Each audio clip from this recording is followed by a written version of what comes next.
Hey guys, how's it going? I just made a video kind of talking about some of the music I used to collect when I was younger. Most of my videos here I show a lot of jazz stuff I've picked up recently, and that's mostly just due to circumstance. What I'm finding in thrift shops is that's interesting is mostly jazz. You don't find a lot of cool like heavy metal or progressive rock stuff usually in the thrift stores. But when I was younger I used to collect my teens, early 20s, I used to be about half into prog rock, half into hard rock. And so my last video I kind of showed my progression from being heavily into progressive rock at first and then getting more into the kind of the European hard rock, getting into heavy metal stuff. So this video I'm going to just kind of go through my hard rock heavy metalist kind of collection. It's not a whole lot. Like I said in my previous video, I unloaded pretty much this whole collection I'd built up sometime around the late 80s, right around 1990 maybe. Was just kind of changing musical taste. The whole heavy metal thing kind of seemed to have run its course. Hair metal had kind of killed it, I think. Grunge was coming in, hip hop was coming in. Things had changed, and I just unloaded my collection stupidly.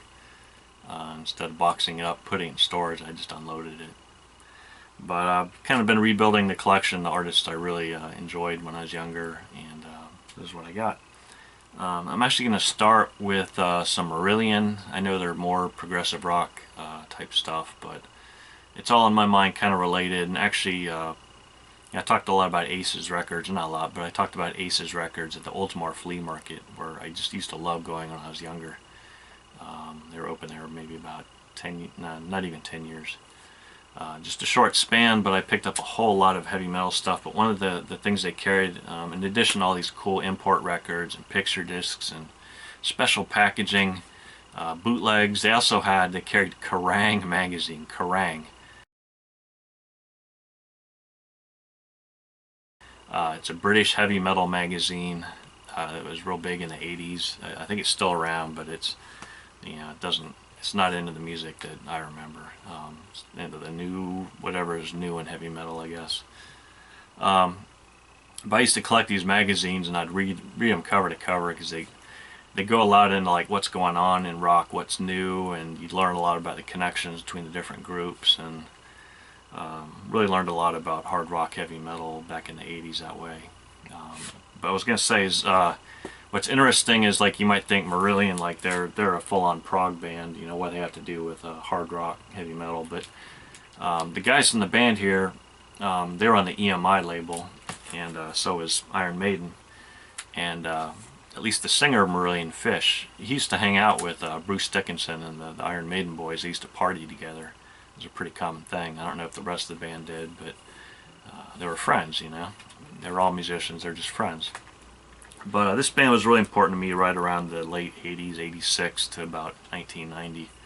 And got into them again a few years ago and really been enjoying their music. But starting kind of chronologically, their first album, I've got Script for a Jester's Tear, and Garden Party, the 12-inch single, and Fugazi, their second album, and Sassing, 12-inch single off that second album. Really back in the days when 12-inch singles, like, you get all these cool different mixes and live tracks and things like that. It was really a lot of fun to collect them. But this is the first Marillion album. I had this on cassette originally, Misplaced Childhood, and it's kind of, I think, what drew a lot of people Marillion when they first heard that song Kaylee on the radio. The first people were like, wow, it's real derivative of Genesis. They're trying to sound like Genesis, this and that. And maybe, but they grew into their own thing, and really powerful live band back in the day. I guess they call it like neo prog rock or something. And then the single from that album, Lavender, and Freaks, the B-side. And then live album, they'd done like a brief tour, I guess, supporting Rush in the US after Misplaced Childhood came out, and some of the live tracks from that tour are on this album, and some of their older songs. And I don't have Clutching at Straws on vinyl. It's one of the ones I'm still looking for. I got the 12-inch for the kind of the lead-off track, Incommunicado. And Going Under on the B-side. But really cool stuff. I still enjoy listening to it. There's a guy on YouTube, his channel is King's Drummer, and he's been showing a lot of Marillion, been getting into the band I guess in the past couple of years, and he's got a really good collection, it looks like. It's really kind of re-sparked my interest in Marillion. But moving on, that was kind of one of my favorite bands in the 80s on the prog side. But in rock, probably my main guy was Gary Moore. So let me go through my Gary Moore collection here. I got these kind of chronologically. I don't know if they're perfectly chronologically. I've kind of messed them around here, but Gary Moore, Back on the Streets. That's an early one. And G-Force, kind of a short-lived band concept thing he did. I think he's got Mark Nassif on drums on this one. Didn't last long. Yeah, I don't know about the style choices there, but pretty solid record. And yeah, like I said, these are out of order, but the single for Falling in Love with You, kind of the softer side of Gary Moore, I guess. But it's also got the B-side, Wishing Well. Real awesome, kick-ass rendition of that song. The classic, I think, Free song, the band Free. Gary Moore Live, I think this was originally a Japan-only release. Could be wrong. No, probably not, because it's on Jet Records, which is affiliated with like Electric Light Orchestra and Ozzy Osbourne. But this one's actually a Japanese press. I don't think it has the OBB. Might be able to make out the Japanese writing on the bottom there. I picked most of these up, a lot of these records up at a record show here last year. There's actually a record show coming up in a couple days on Sunday, and hoping to maybe find some more of this cool kind of hard rock stuff, things I used to have. But they had a whole bunch of things like this. Someone, one of the record stores in town, they bought out a guy's apparently like heavy metal collection. Had a lot of really cool like near mint stuff or mint, and they just priced everything $5 a piece. And I think I bought about 6 or 7 albums, but I could have bought easily 20 more if I had the money. This one's Dirty Fingers. And kind of the more well-known stuff, Corridors of Power. This is the U.S. cover. I think the British cover had different artwork. You can see some of the guys in the band. I think he's got Ian Pace from Deep Purple in the band at this point. Yep, Neil Murray on bass, Tommy Iyer on keyboards. Live album. This one maybe is the one I was thinking about that originally came out only in Japan, and due to popular demand they released it in the UK. This is called Rockin' Every Night, and live in Japan. So I think it was originally released for the Japanese market, and then everybody in the UK and the US had to buy as an import, and eventually they released it overseas in the UK. Really excellent live album here. And Victims of the Future.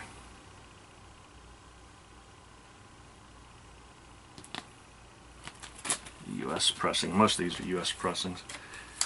Shapes of Things. 12-inch here. With Blinder, that's a non-album track. It's a pretty cool instrumental. And then there's that interview on the B-side. There's the UK. 12-inch Run for Cover. Kind of changed the sound. I think there were a lot of different producers working on this album.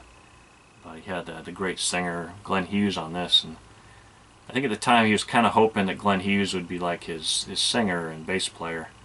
I think he didn't like trying to play live and sing at the same time. You know, it's kind of hard to sing worth a damn when you're trying to play the guitar at the same time. But egos clashed, and it didn't quite work out. But he's got Glenn Hughes on a couple tracks here on vocals. Glenn Hughes from Trapeze and Deep Purple. Empty Rooms, 12-inch to that. It's got the long version, the Summer 85 version, I guess like a remix. Parisian Walkways live. I used to have pretty much everything, I think, by Gary Moore on vinyl at one time, and just stupidly got rid of it. I dumped it all on one guy. He had a booth at the record collector show. Actually bought a lot of stuff from him, and then a couple years later, here I come, and I said I want to trade this for some, something different, and I think I traded him just hundreds of dollars worth of stuff for like $30, $40 worth of CDs. It's stupid. But the next time I came back to the show, he looks at me and he's like, Gary Moore. He remembered me, It's still, that's burned in my brain. Him just pointing at me and being like, Gary Moore, like thinking I had more stuff. I think hoping I had more stuff, because he probably made a decent chunk of change reselling it. Wild Frontier is the one with Over the Hills and Far Away, which is kind of probably his biggest U.S. hit song back in the 80s. Video got some airplay, I think. And then immediately following that, the album After the War, his last kind of hard rock album. This one, I guess, originally came with a like a jacket patch. So it comes with a woven patch, but this one, unfortunately, the patch was gone. It's a UK press here. Yeah, his last hard rock album, I think he was kind of like running out of steam, getting bored with the hard rock thing, and then switched over to playing blues. I appreciate his blues playing, but I missed the hard rock stuff. And then I've got the, I don't know where I picked this up. I think I bought this at the Friends of the Library sale, but tour program from the Victims of the Future tour, which is pretty cool. Got some nice photos of the band and tour dates and stuff. Alright, so of course he played in, he was friends with Phil Lynott of Thin Lizzy, and I always associate the two bands in my mind, Gary Moore and Thin Lizzy and Phil Lynott, so go through these pretty quick. Jailbreak, I've got a couple copies of this. This one's whoa. I have a nice copy still in the original shrink and stuff. I think I paid about, I paid $15 for that one. Everybody knows that one. The Boys Are Back in Town, Jailbreak. Johnny the Fox meets Jimmy the Weed. I love this album. This one and Black Rose are two of my favorites. I actually got a couple copies of this. This is like the, what's that, like Back in Black reissue. And Black Rose. Yeah, Back on Black. These two I got on Back in Black reissues. Pretty good. Nice reproduction of the cover artwork and stuff. Live and Dangerous, the classic Thin Lizzy Alive album here. Chinatown. Yeah, with Snowy White on guitar. He played guitar with like Pink Floyd touring and stuff. He was more of a blues guy. Never quite fit in the band, I don't think, but excellent album. Bad Reputation. This one's just a killer album. Really like this. Songs like Opium Trail, Bad Reputation, Southbound. Renegade. Can you guess? It's a special promo. Got a humongous ugly sticker on it, but nice pressing. This one doesn't always get a lot of love, but I enjoy it. I think they were getting into more like some synths in the mix and stuff. And then the last studio album, Thunder and Lightning. This one introducing John Sykes on guitar, who played with Tigers of Pantang. And Phil Lynott was kind of championing. It's kind of a shame they didn't go on to make more records. I thought this one was pretty awesome. And single off that, Cold Sweat, with Angel of Death and Don't Believe a Word live at the Hammersmith Odeon, 1981. Cool. Some Phil Lynott solo stuff. I used to have both of his solo records, but now I've just got Solo and Soho. And then I got 12-inch single King's Call. With Yellow Pearl, Dear Miss Lonely Hearts live on the B-side. And speaking of John Sykes, after Thin Lizzy, of course he joined Whitesnake and recorded on their biggest smash hit, the album from '86, '87. But by the time they toured, David Coverdale had been having some surgery on his throat, and things were delayed. So by the time they toured, he was out of the band. There was different guitarists, but I think Vivian Campbell and Adrian Vandenberg. But he moved on with another band called Blue Murder, with Tony Franklin on bass and, let's say, Carmine Appice on drums. You can see them on the back in their pirate gear. Killer album. I always liked this one. Tony Franklin had played in The Firm with Jimmy Page and Paul Rodgers. Had that real rubbery, fretless bass sound. And just some Aussie. I don't have like an awesome Aussie collection. I just pick them up and I can find them fairly cheap. This is a UK pressing, I believe, of Blizzard of Oz. And just a run-of-the-mill US pressing of Diary of a Madman. And then getting back into one of my other guitar gods that I really loved his playing, Michael Schenker. And I pretty much had everything by Michael Schenker up until Macaulay Schenker Group, all the different singles and picture discs and things like that. So I've slowly been rebuilding the collection. I think this is his first one, the Michael Schenker Group. Wasn't quite gelled, the whole band thing, but then I think this is the second one, Michael Schenker Group, or MSG. The band had really kind of come together with Chris Glenn on bass, Cozy Powell on drums, powerful drummer, played with Whitesnake and all kinds of bands. Paul Raymond from UFO, I think, on rhythm guitar, keyboards. Great album.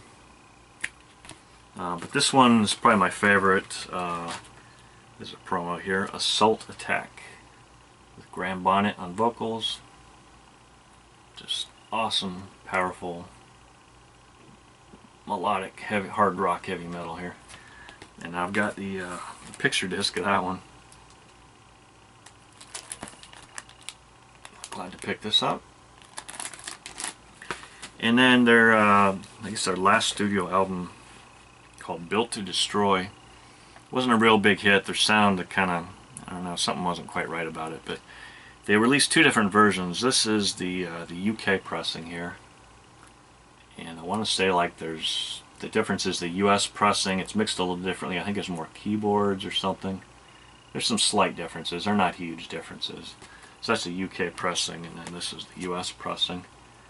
And I think they're pretty much identical on the back. You can't really tell the difference so well. There's the track order is a little different, and there's a track on the US or the British pressing called Walk the Stage that's not on the US. I can't remember what they replaced it with. I think that was just kind of a bonus, maybe not. So moving on, of course, related to Michael Schenker, he played in the Scorpions briefly. His brother Rudy Schenker is probably still in the band. He's been in the band for a long time. So just picked up a few. Love at First Sting. Yeah, it's nice classic stuff here. My brother actually had these on. Had the Scorpion stuff on cassette way back in the day. And then the single for Big City Nights, Bad Boys Running Wild.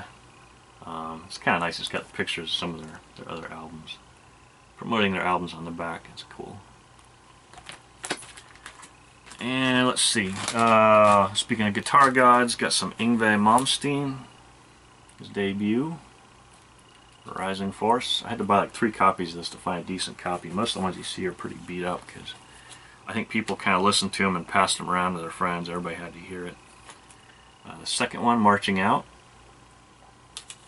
He's a guy, he spawned like a zillion imitators, but I think most of them were copying him. He kind of copied Ritchie Blackmore and then incorporated a classical influence. 12-inch here. Studio/Live 85 with I'll See the Light Tonight for Marching Out, and Far Beyond the Sun and I'm a Viking live versions. And of course the third one, Trilogy. I don't have Rising Force on vinyl, the one with Joe Lynn Turner. I used to have that, but haven't picked that one up yet. Kind of finishing off here, kind of the odds and ends. Europe. I like the early stuff. John Norm, I think, is a pretty awesome guitar player. Robin George, a guy I found out from reading Kerrang! Magazine. He was kind of a protege of Mick Byron of Uriah Heep. Played on his solo albums and then released this one as solo. Kind of a lighter synthy take on sort of the Gary Moore sound, but good guitar player, interesting singer, and interesting tracks on here. Oh no, don't die. And my battery's about to die. Hang on.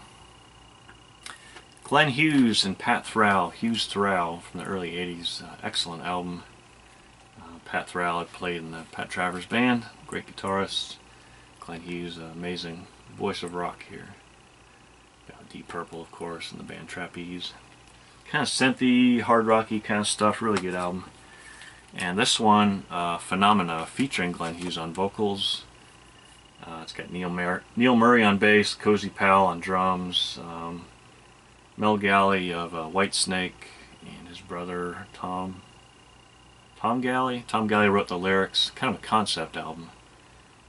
Some good hard rock stuff. Cool concept. There's like a story behind it. They wanted to make it into a movie or something. Never quite happened. And this one, actually, the little symbol here in the front, it glows in the dark. Second album, the second Phenomena one. He had some different guest singers. Ray Gillen from Black Sabbath, John Wetton of Asia and King Crimson. Some of the guys from the Japanese band Voivod? No. Vow Wow. A couple of guys from Vow Wow. Neil Murray on bass. Yeah, Scott Gorham from Thin Lizzy playing guitar on this one. A little more concise, a little more kind of single oriented, but good hard rock stuff. Deep Purple. I don't have Perfect Strangers. I got a couple singles off it. This one, Perfect Strangers, and a great B-side, the instrumental Son of a Lyric. And this one actually came with I mentioned in my last video, I had a book that was like the Encyclopedia of Rock, but had these cool rock family trees where you could see how the bands were interrelated.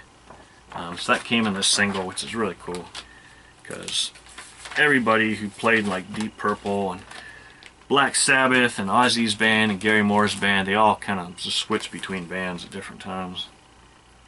Knocking at Your Back Door with Perfect Strangers on the B-side. Classic tracks. From the next album after they reunited, this one is The Call of the Wild. And again, this one came with some kind of free patch for your denim jacket, but looks like it's missing. Strange Ways, the long version on the B-side. We've got a Gillen solo band. He had the Ian Gillan band, which is a little more kind of classic rock, and then Gillen, which is more kind of hard rock. This is the tour program to that. And then finally some Rainbow. Rainbow Rising by Dio. Difficult to Cure. Can't go wrong with Rainbow. Straight Between the Eyes. This was sealed. I think I bought this for, it's marked 8. I think I paid $5 for that one. And of course some Whitesnake. I pick them up if I see them. Live in the Heart of the City. Kind of earlier Whitesnake before they hit it big, in the US at least.